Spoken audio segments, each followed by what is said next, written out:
We are not alone. You are watching Contact TV with your hosts, Leslie Mitchell-Clark and Wes Roberts, exploring ufology, metaphysics, and beyond with the world's foremost experts.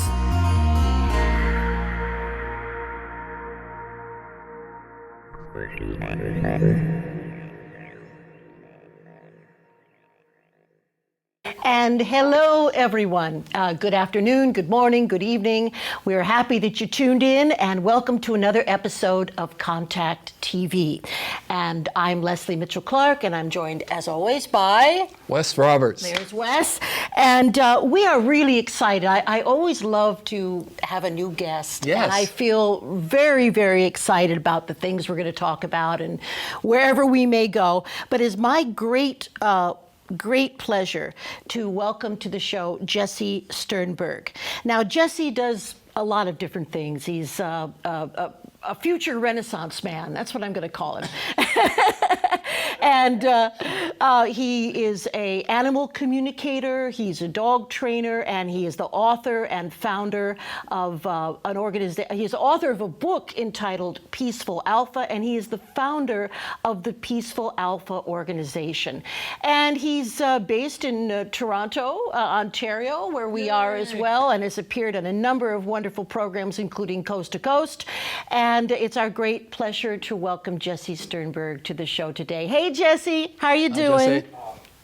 Hi, Leslie. Hi, Wes. This is very cool. I'm also feeling excited to be here and to have a talk with you guys. All right. Great. Well, Jesse, why don't you, if you can, I mean, you do so many different things. I know it's probably hasn't been a linear progression necessarily, but how did you come to where you are today, integrating so many different disciplines, including meditation and other things? Well, I think well, first of all, just for the audience that's listening, I'm a 40-year-old dude. Mm-hmm. So I have enough behind me to see what I liked, what I was good at, what I was gifted in. And I have a few life experiences to say, okay, and some humility to be like, okay, you know what? Let's get in alignment here. And let's just live a life that's going to be peaceful on the inside, mm-hmm. and inspiring emotionally, personally. And then when I'm doing those two things, I am resonating with the universe, and I'm using law of attraction, and I'm maintaining myself in the stream of the events that come at me. And then I kind of watched and waited and saw and trusted the process that I described easily now for 5 years on purpose, making some really hard decisions too. Mm-hmm. For example, getting out of a marriage, selling a business. I've had all kinds of interesting experiences that have come to me that I just trusted, okay, go with these. Mm-hmm. And it's a feeling in the gut, in the spine, with so much juicy electricity and like an image or a thought that comes with it. I know, don't ignore those. Mm-hmm. Mm-hmm. That's where I'm at. I mean, that's the short general answer. Yeah. Well, you know, we know that meditation and other disciplinary practices definitely put us in the current of the flow of the universe and can affect all kinds of aspects of your life: physical, mental, emotional, spiritual. So you, in a way, you're working with human beings in some aspects, right? So you're working with humanoids of various levels of development, and you're working with our beloved doggies in various levels of development. But tell me, Jesse, I'm kind of the feeling that animals are perfect. They are perfection. They're doing what they're supposed to be doing. I think there are bad owners, but are animals in a state of grace, would you say? Not always, and I think we're always perfect. And I catch myself when I, in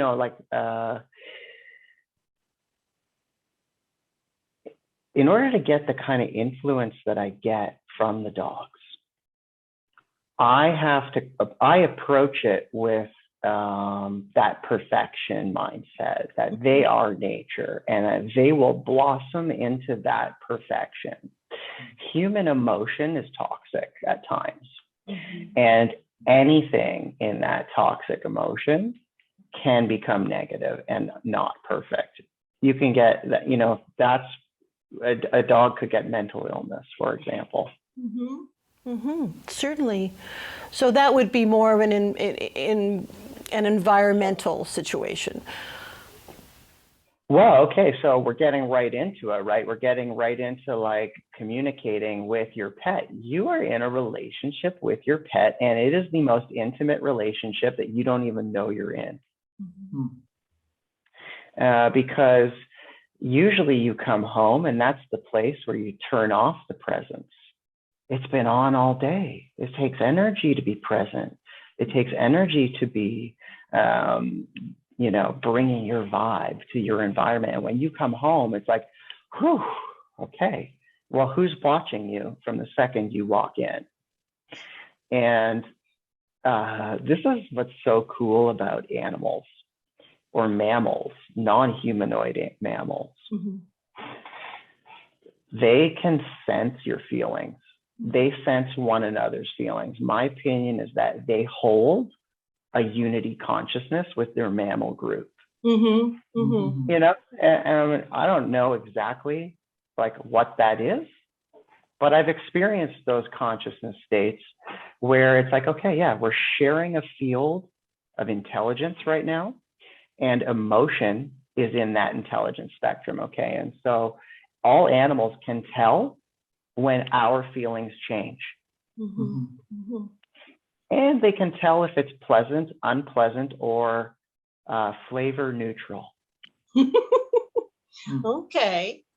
And those three flavors, pleasant, unpleasant, and flavor neutral, are how animals talk to each other.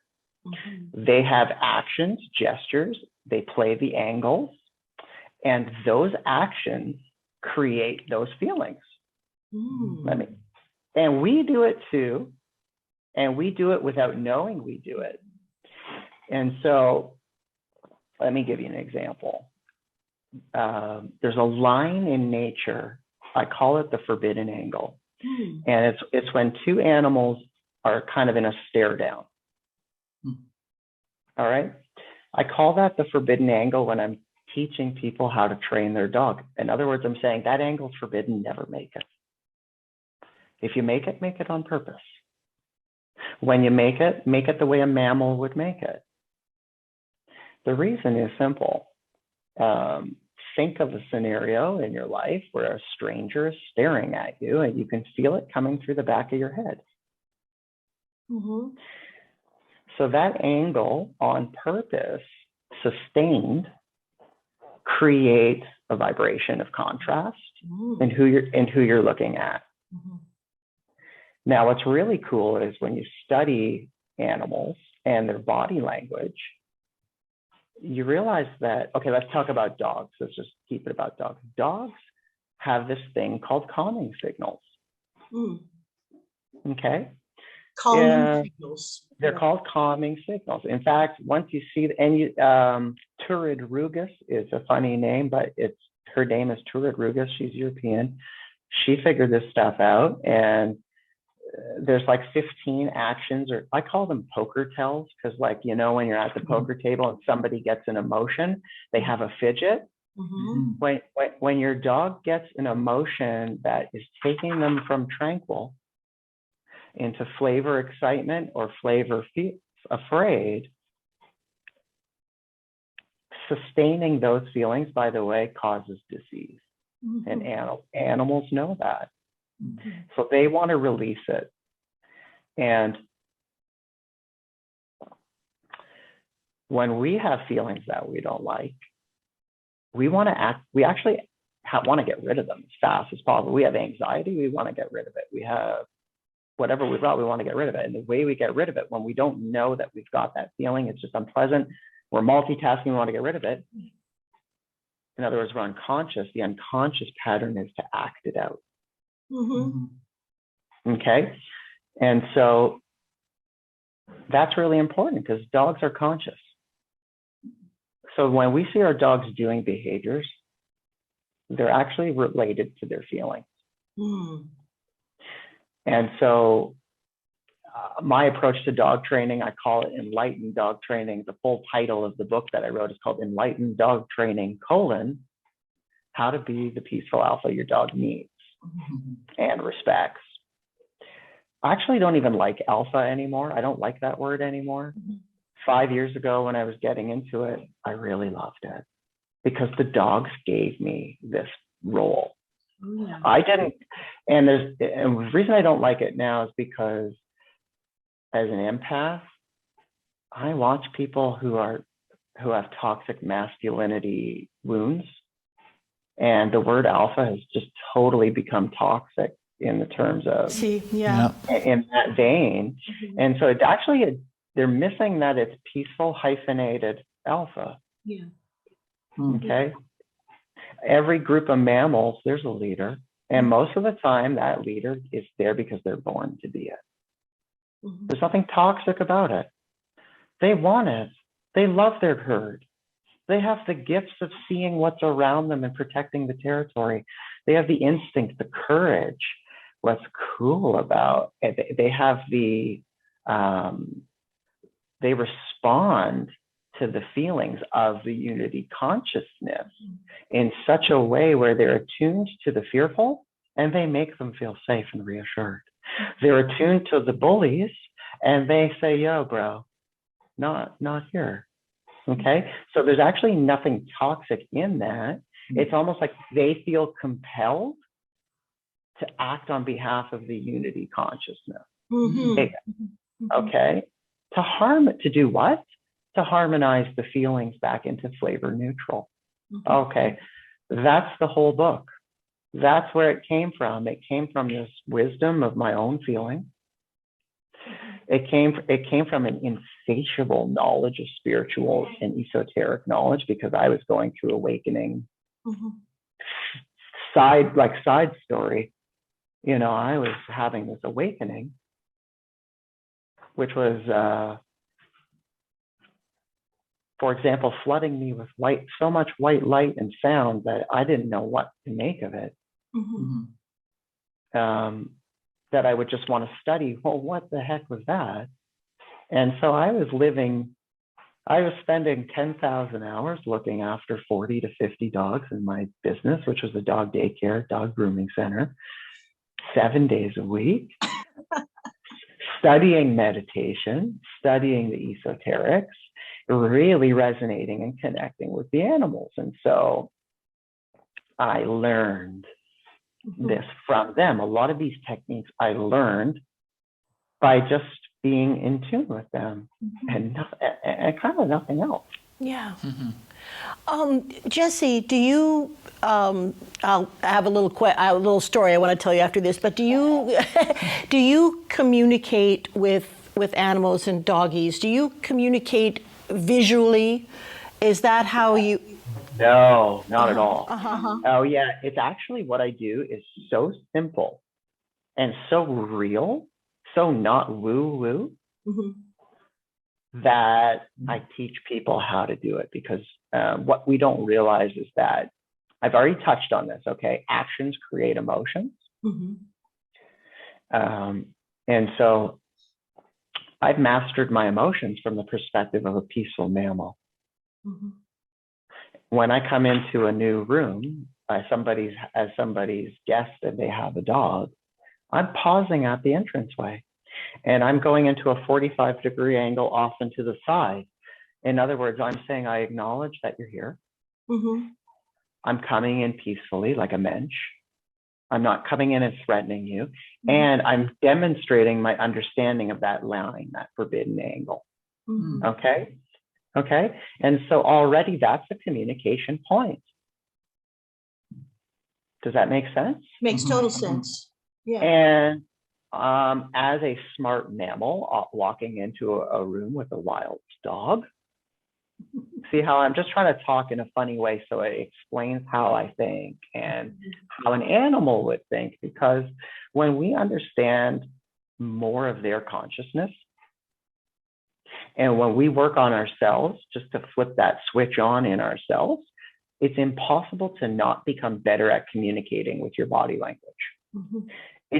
Once you start learning the 15 calming signals that your dog makes, licking the lips, blinking the eyes, looking away, looking down, moving away, getting smaller, raising the paw, you start to realize that, oh my goodness, these are all happening because you're telling me to chill out.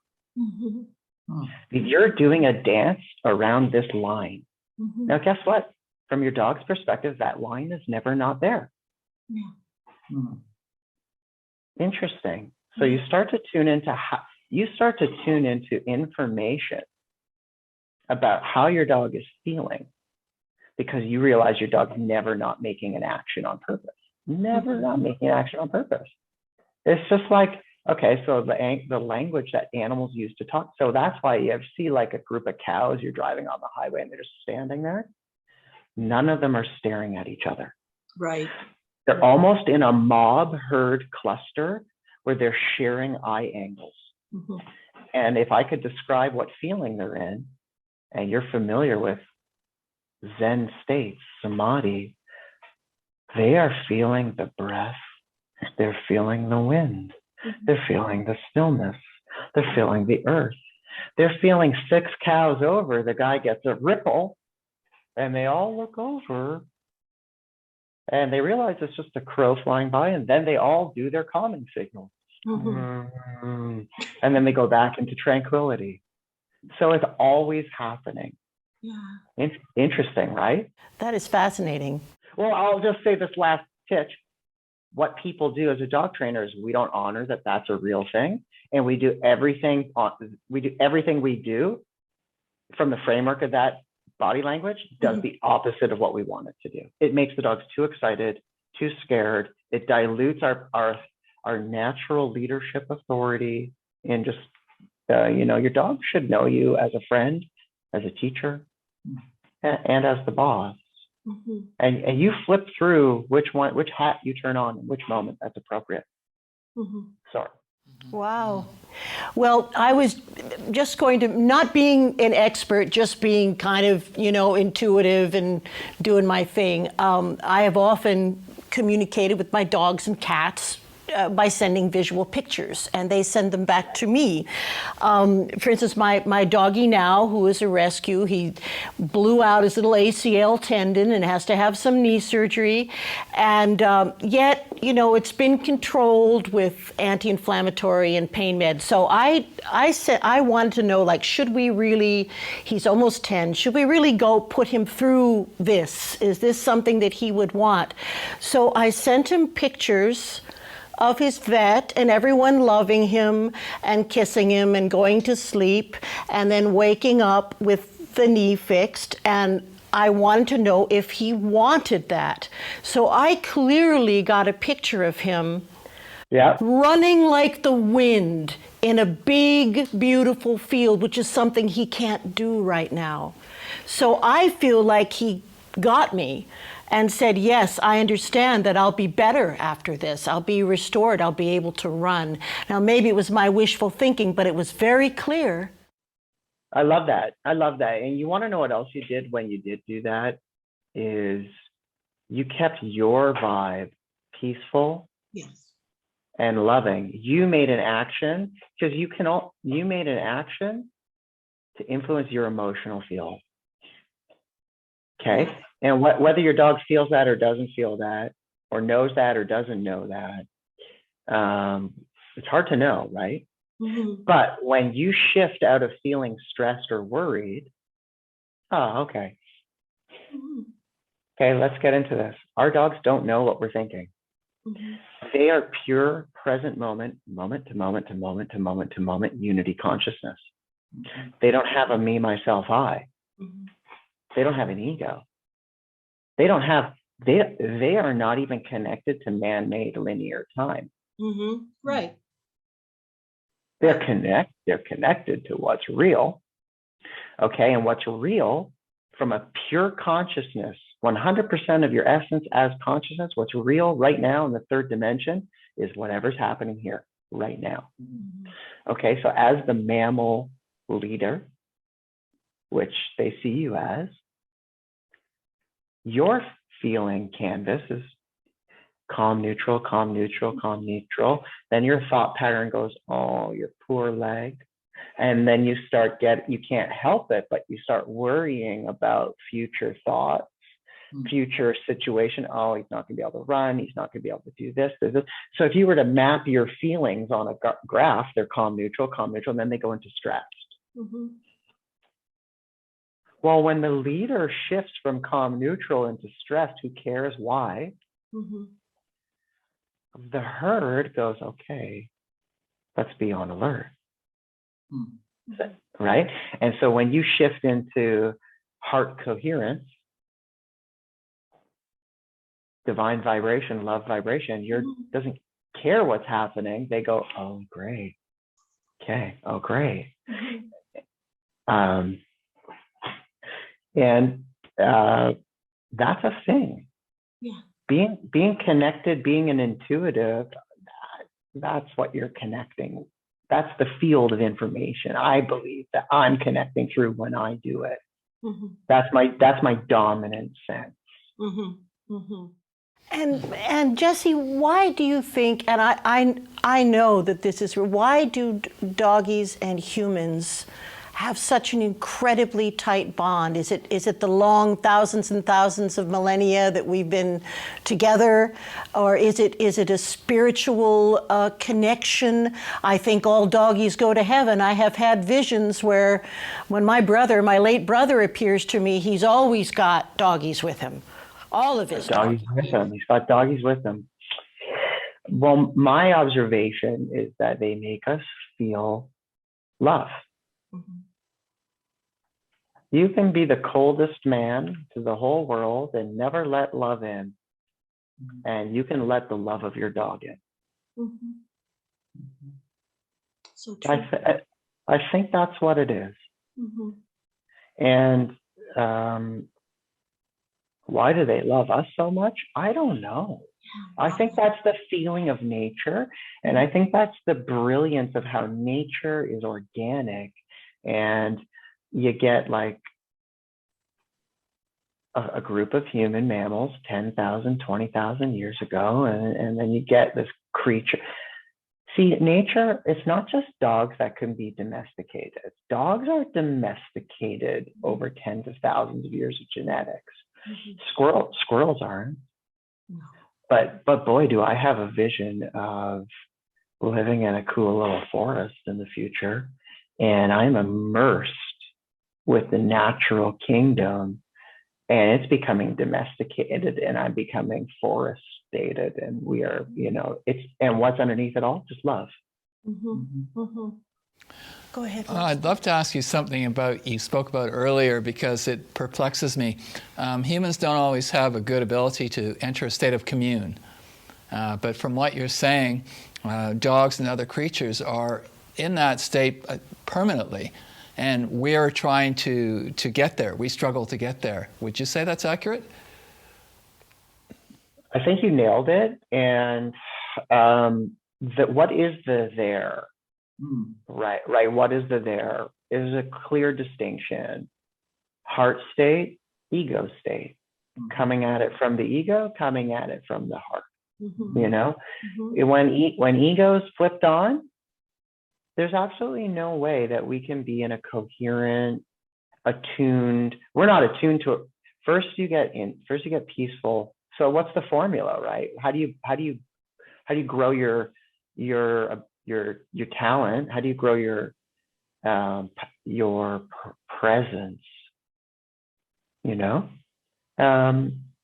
You have to first go into the clarity and get into the clarity first, and then from that place you train. Mhm. That's exactly how I train the dog. They have to be interesting. taken to a point of clarity. Now, I would imagine that you're dealing with a wide variety of owners, with a wide variety of issues, and sometimes a wide variety of complaints. And so, I mean, you yourself have to use remarkable patience and clarity to get those owners into their peaceful place, I would imagine. Well, you know what's cool about sort of law of attraction and where I'm at now is, in the past I did. In the past, I became quite skillful at sort of taking over the room. Mm-hmm. And what I would do is I would come, okay, so yeah, in terms of the spectrum of behaviors that the dogs have, sure, wide variety. In terms of my knowledge of them and where they're coming from, much, much, much narrower. Mm-hmm. 2 places. They're only coming from 2 places. Too much excitement or too much scared. Yeah. Yeah. Okay, because when those 2 feelings are strong, you know it in yourself. When you're scared, when there's too much scared going on, we all know someone like this. They can become mean and scary and say mean things and behave in a way where you get a little intimidated. And so you go inside, right? And we all know someone like that. Mm-hmm. Well, that's just because that's its classic defense mechanism that, you know, our dogs know about too, which is, I'm scared right now, so I'm going to be scary, and that's going to control the environment. And then I can at least predict that I'm not going to get attacked. Interesting. Okay. So from that standpoint, the answer is always simple. It's just always one simple answer. Yeah. You're Right. safe.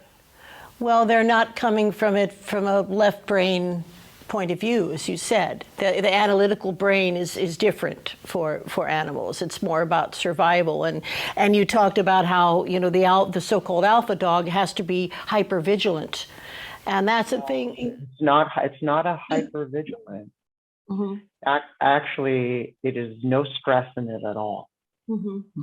Okay, when the eagle's perched on the top of the mountain, they are in classic meditative state. Their field of vision is super. And if you've ever experienced, this is where consciousness and meditation comes into play. You've ever been out in nature and just been able to see everything? Okay. You're not hypervigilant when that's happening. It's the opposite of hypervigilant. You're feeling incredibly safe, peaceful, and at ease.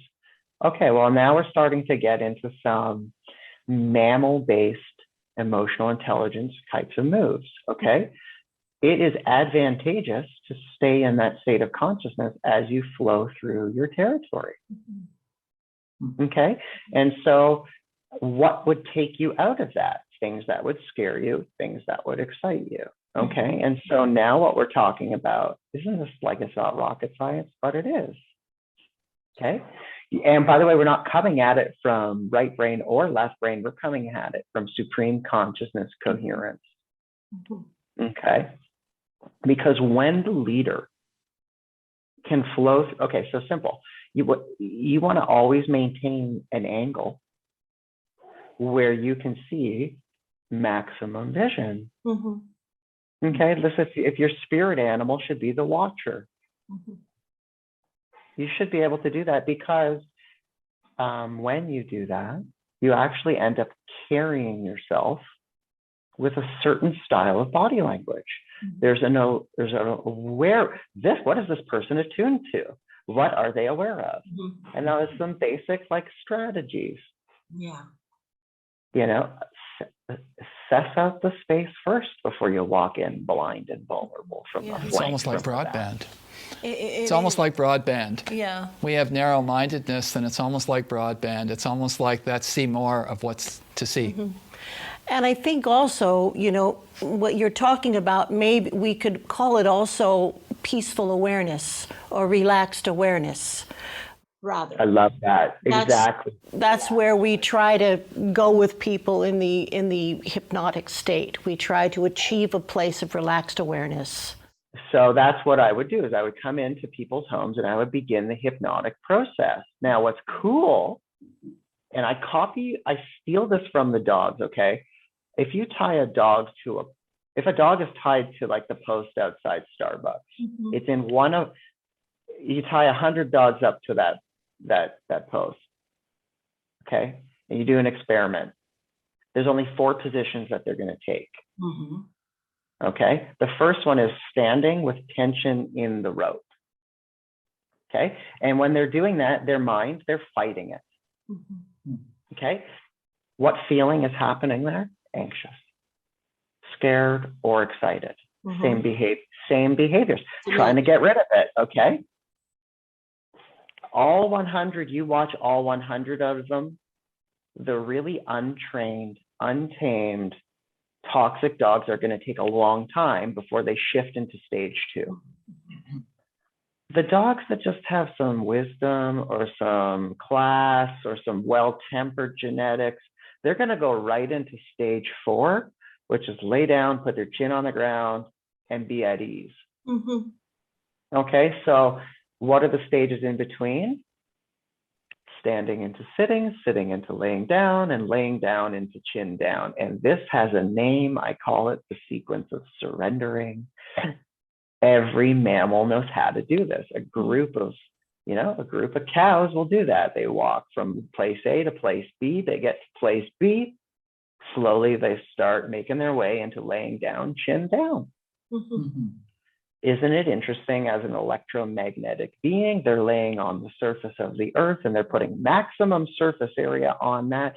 And as a vibrationally consciousness entity, they're now letting what do you want to call that? Source energy, that Gaia energy flow through and flow in. And so that's the natural state.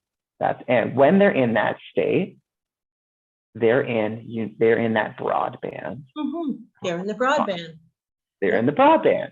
Mhm. Okay. Are they recharging? If they need the recharging, otherwise they're blissing. Okay. Okay. Yeah. Yeah, they're blissing or they're super consciousing. Yeah. Yeah, they are also multidimensional beings. Yeah. Yeah, of course they are. Jesse, do you think that that animals, particularly our beloved dogs and cats, do you think that they incarnate, that they can come back into physical life? Oh, girlfriend, I'm about to blow the lid open here. Okay. Blow it, Dogs are baby. dogs are a vessel.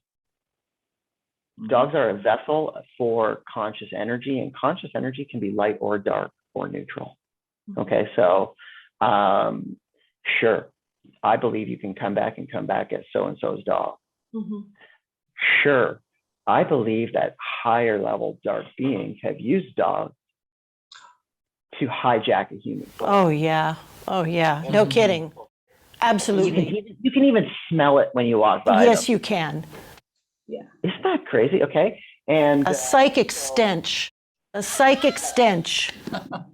you know what? If you're in the bit, and there's no good or bad here, right? Because we're all created by source creation, and if I'm taking on that form of an expression, that's just smart business. Mhm. That's a smart way to get human energy. Mhm. Oh, no kidding, right? Okay, yeah. So I got nothing against it. I just Yeah. I don't judge it. Yeah. I see the awe in it, and that changes my vibration. It makes it higher. Yeah. Of course it does. I'm thinking of something you said earlier, and I'm thinking of, guy walks into a bar. So this is true with me. I walk into a bar and somebody's sitting over there saying how he would have taken care of somebody. That somebody would not have gotten up if he was on the receiving end of this guy at the bar.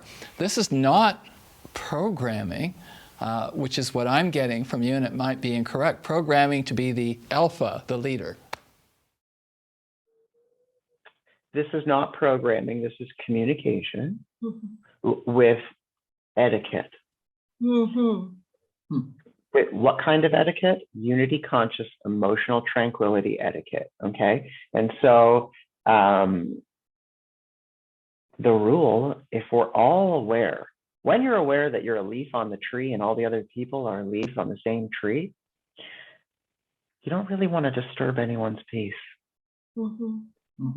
You want to be in connection with them. And here's what's great about the calming signals. Okay, let's get into a few of them. Mhm. Looking away, blinking, licking the lips. Okay, if we're a herd of cows I don't know why I'm picking herd of cows. Okay, if we're a group of monkeys, if we're a group of apes, if we're a group of dogs, and we don't have words that mean things, we just have a way of relating in space and understanding how we're all feeling. If I catch you, if I, oh, I'm admiring you. Wow, the sun's really looking amazing on you, and I'm glancing at you. Okay, and you feel it, and you look at me. The moment I sense you looking at me, since I'm coming from a place of peace, love, innocence, non-harming, non-threatening, I immediately go into blinking. Do you see how that turns the angle off immediately? Okay. Oh, okay. Yeah. All right. What's another way to turn? And if I go into a really long blink, it's because I'm so freaking broadband that I don't have the energy to even move my head away. That's so cool. That's so cool. Yeah. And yeah, right. See how all of them are in relationship to that line. Okay, so what ends up happening is you end up becoming so nuanced at recognizing when you're taking someone out of their tranquility, or when you're talking to a group of people and they're out of their tranquility, you want to back off the gas and give space.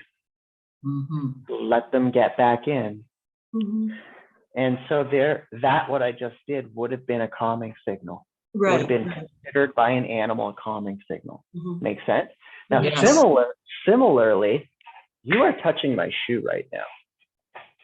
You're chewing my shoe. You can flip the angle on and create the contrast in the moment with your dog. Or you can do it with a person. You can flip it right on and look them in the eye, and then you tell them an emotional truth without blinking. You know what? You really went over the line on that one, big guy. Okay, I've been tolerant, but here's my boundary. Let's be clear about it. And when you speak like that, with the body language behind it, looking at it, you want to know it is so freaking uncomfortable for you. Yes. Yeah. Okay, because you're in the forbidden angle. Because that angle represents, do we have a conflict? And that's what's great about nature is courageous. When nature is balanced, nature is courageous. You want to know what's toxic about mankind? We are sucky. We are not courageous with our emotions. So we end up not being authentic in our actions and our words. Right. We end up attracting a field of reality around us that we're not in love with, because courage is an expression of love. Now, when I was deep on this spiritual path of studying these esoteric things, I was immersed with dogs 6.5 days a week in a meditative state, 30 to 50 different dogs, 10 hours a day. And I'm going through my personal stuff. And I'm getting to a place where it's like expression of love, make an expression of love. Everything you do, it's an expression of love. Everything you say, make an expression of love. And then I got really into studying and thinking about, well, what is different expressions of love? Because that's what nature responds to. That's what, and I started to get into it, like, okay, my Jewish mystic lineage has a couple of answers. In fact, it's got a couple of different, when you're feeling this way, when this such and such happens, this is the expression that you take. Okay, this is going to blow some people away. It blew me away because I didn't understand love until I started to reflect on this. Okay, speaking truthfully. Well, it doesn't always feel like you're going to be nice when you say the truth. And so are you shying away from love, or are you leaning into love? And when you say a truth that's going to be really uncomfortable, there's a level of gracefulness that you can add to it. Right? So you can soften the blow. Well, now when you master that, you are a peaceful alpha. Because now you're not scared to do or say anything to anybody, because you have the etiquette and the respect to offer them the highest level of your truth to them in that moment. And you want to know what happens when you do that consistently? Year over year, or day over day, or in your career, or in the relationships that you're in? What ends up happening is you program them that you're trustworthy, that you're going to bring them, because you're giving them the truth. You're giving them the truth. They actually, they process it, then they benefit from it. Yeah, your currency goes up. Okay. And in the dog training world, every action is an action of love. As the peaceful alpha for the dog that you need, every action is an action of love. And what are these actions? These are keeping your dog in that tranquil vibration. Now, just so you know, I do want you to have fun with your dog. I want you to play with your dog. I want you to be excited with your dog. I don't want you to boss your dog around. In fact, I want you to just live as a soul with your dog that is a soul. And I want you to give your dog the gift of expanding their consciousness to your level, to your broadband. And you get that by giving them trust, because as they learn to restrain their strong fear or their strong excitement, they become Zen in the heat of everything. You're giving them the gift of being able to be broadband when otherwise they would be triggered. Perfect. It's then it's partly about, in my humble opinion, about packaging. It's not about the info you're delivering. It's about how you deliver it. Thank you. Yeah. It is also, Jesse, some of what you've been talking about today, and the healing modalities and the postures. There are a couple of there's neurolinguistic programming, which is completely in alignment with what you are talking about.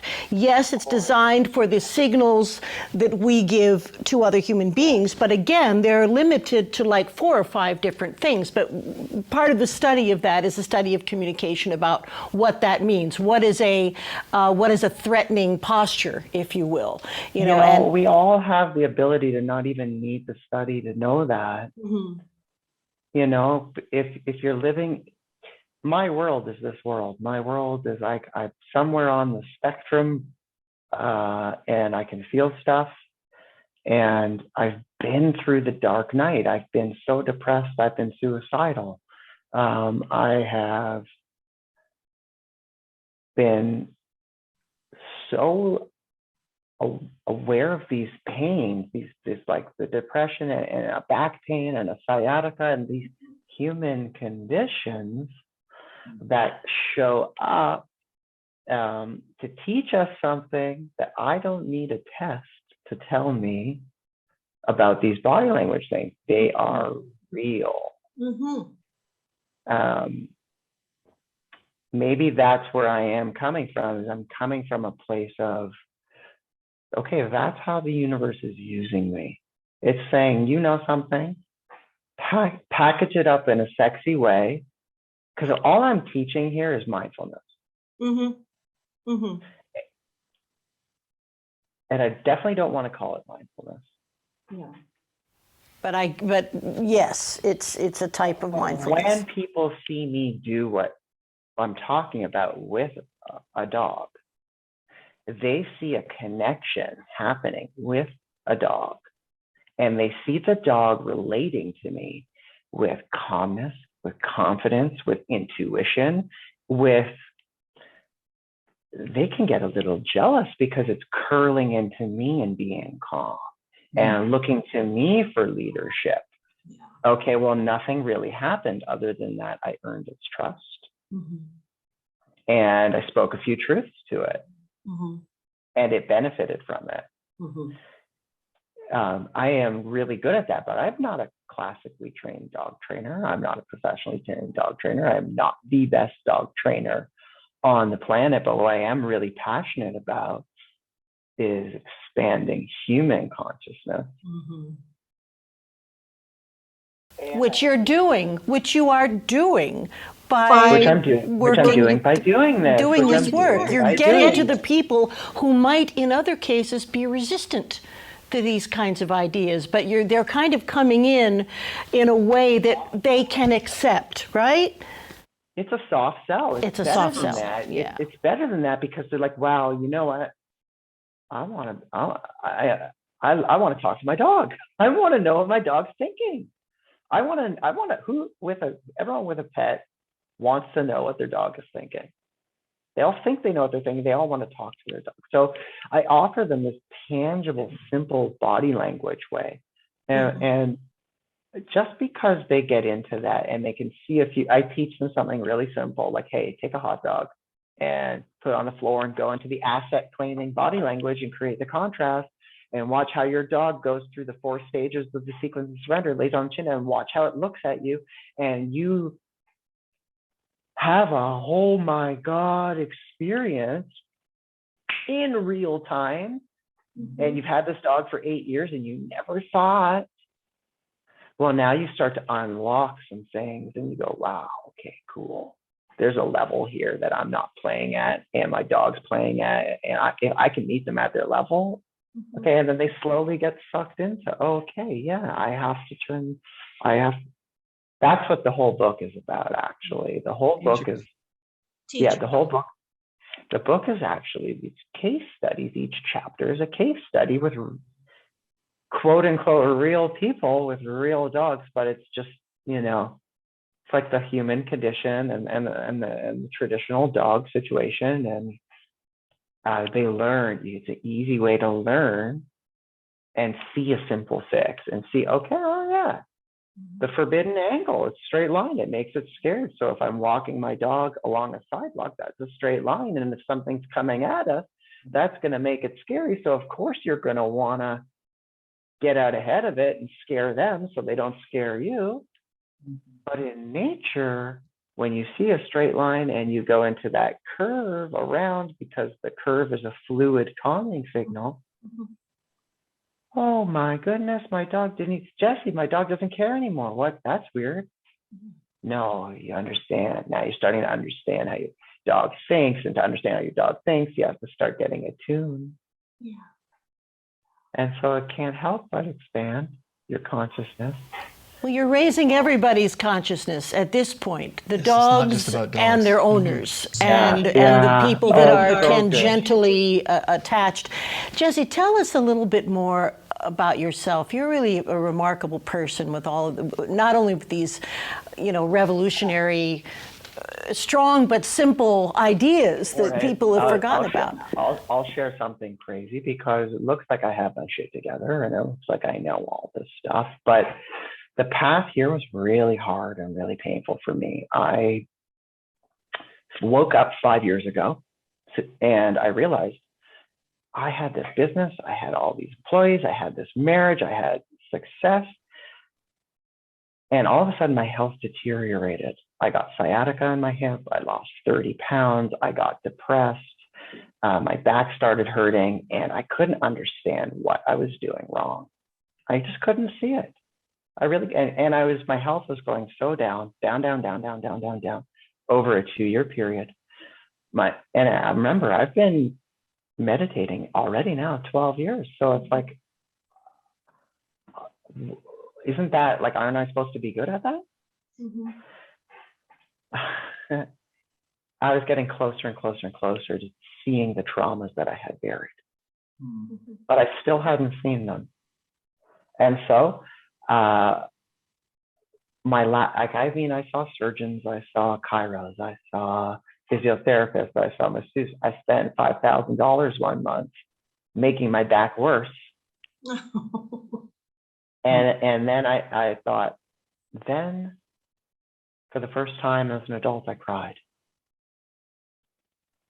And for the first time as an adult, I reached out and I said, I can't do this anymore. You need to help me. And I did that in my basement, laying underneath the couch. I crawled under the couch. I was such a strong man. I never showed my tears. I never showed my pain. And I was strapped up to 8 electrodes on my back. I had put on myself, and I was on 100 milligrams of cannabis oil. I was tranquilized for years to keep going. and I was going down. And I just started crying, and it was an ugly man sob of a cry. The next morning, the universe gave me an answer, such a clear sign. It was a woman walked into my store, and she had a glow. She was wearing all white clothes, and she had a glow. She had just come back from a retreat in Peru where she drank ayahuasca. Mm. On my computer screen was a Google search, how do I get rid of PTSD?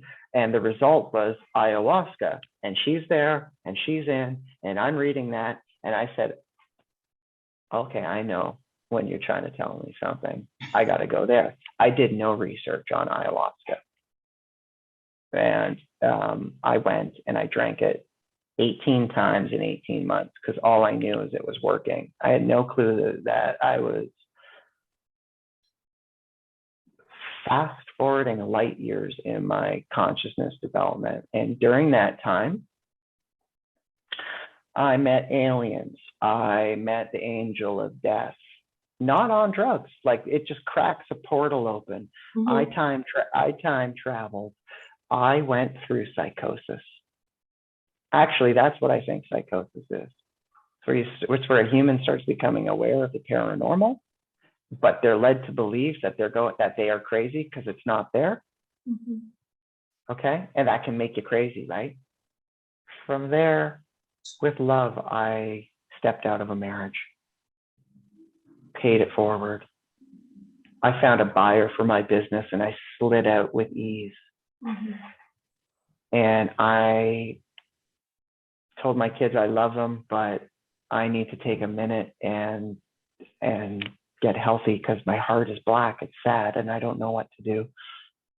And I lived in nature for 6 months in the West Coast, on Victoria Island, Mhm. by myself in a van with my sheepdog, watching the sun come up, watching the sun come down, having eagles fly by me, writing this book and working intensively with a book coach on nothing but this book, not even understanding what I was creating, but knowing that the vision was I wanted to create a healing book.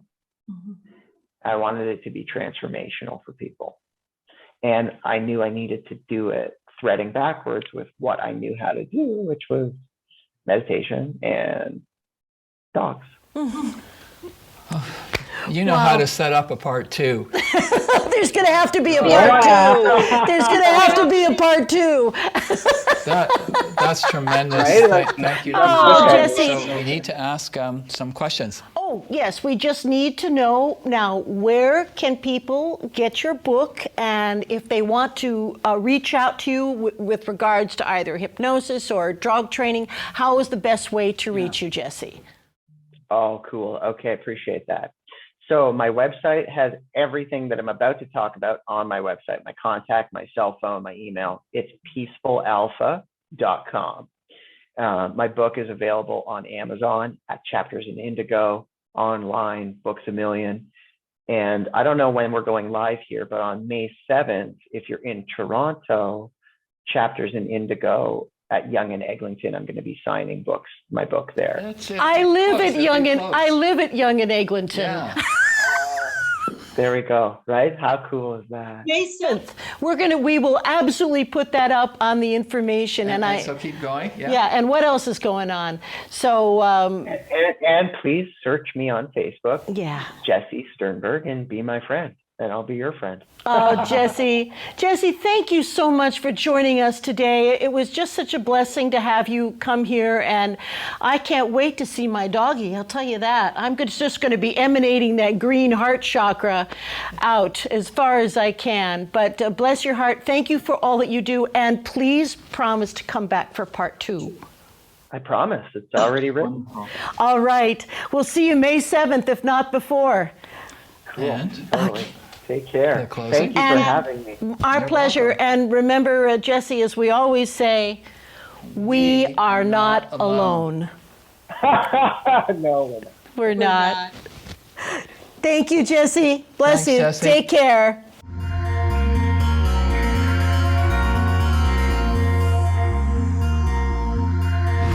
We are not alone. You are watching Contact TV with your hosts, Leslie Mitchell-Clark and Wes Roberts, exploring ufology, metaphysics, and beyond with the world's foremost experts.